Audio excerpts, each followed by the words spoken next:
এত দূর থেকে এসছেন, উনি হাত মুখ দিয়ে একটু বিশ্রাম করুন। আসুন দাদা মশাই। হ্যাঁ চলো। সুজাতা, এত চিন্তা করছো কেন?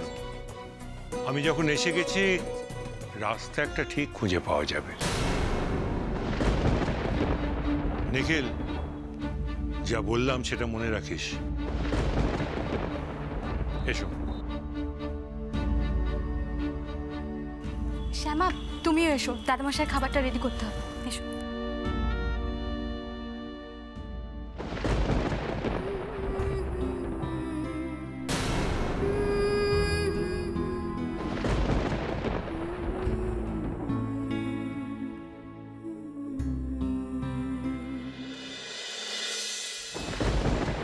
সুজাতা, এবার একটু শান্ত হও দেখি।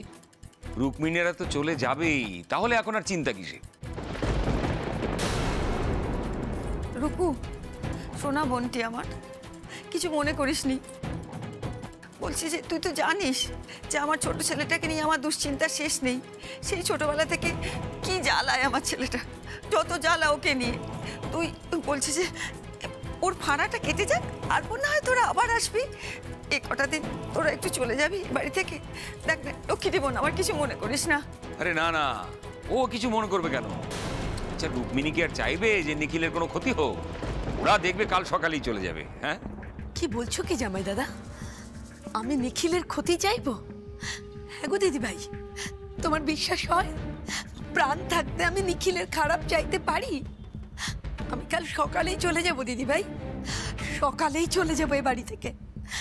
তুমি চিন্তা করো না, এই যে আমি মেয়েকে নিয়ে ঘরে ঢুকে যাব, তোমাদের সামনে আর বেরোবো না, তোমাদের মুখ দেখাবো না দিদি ভাই। জয়। দেখলে তো সুজাতা, তুমি একেবারে রুক্মিণীর মনটাই খারাপ করে দিলে। মেজো বৌমা, তুমি একটু তোমার মাসিমণিকে বোঝাও। এখন তো সুজাতা ছেলের জন্য প্রোটেকশন নেবেই। দেখলে না, অফিসে কোনো গায়িকা থাকলে তাকে পর্যন্ত বার করে দিতে বলছি। বারে তুমি যে কি বলো, এত বড় একটা কথা শোনার পর আমি সতর্ক হব না? হ্যাঁ, সে তো হবেই, তবে সতর্ক হতে গিয়ে আবার কোনো ভুল করে বসো না যেন। আচ্ছা সুজাতা, ধরো এমনি মানে কেউ বাথরুমে বা বেসিনের সামনে গুনগুন করে গান গাইছে, মানে এরকম কোনো গায়িকার থেকেও কি নিখিলের বিপদ আছে নাকি? আচ্ছা তুমি কি বলো তো, এরকম একটা গুরুত্বপূর্ণ ব্যাপার নিয়ে তুমি আমার সঙ্গে এখন ইয়ার্কি মারছো? না না, হতেই তো পারে যে এরকম কেউ গান গাইছে, তাকে আবার তুমি গায়িকা বলে ভুল করে তাড়িয়ে দিও না যেন। 100 বার তাড়াবো। আমার এই ক্ষুদ্র বুদ্ধিতে যাকে গায়িকা বলে মনে হবে তাকে তাড়াতে আমি দুবার ভাববো না। অবশ্য একটা বাঁচোয়া আছে। কি বাঁচোয়া? কেন, আমাদের শ্যামা, আমাদের শ্যামার কাছ থেকে আর নিখিলের কোনো বিপদের ভয় নেই, কারণ শ্যামা তো আর গান টান গায় না।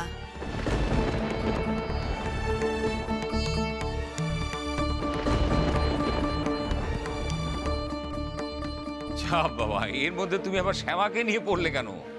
আমার মনে হয় মা জাস্ট আউট অফ কনসার্ন কথাটা বলেছেন বাবা। সত্যি সত্যি তো আর শ্যামা গান করে না, যদি গাইতো তাহলে প্রবলেম হতো। শ্যামা যদি গায়িকা হতো তাহলে শ্যামাকে আমার বাড়ি থেকে দূর দূর করে তাড়িয়ে দিতাম।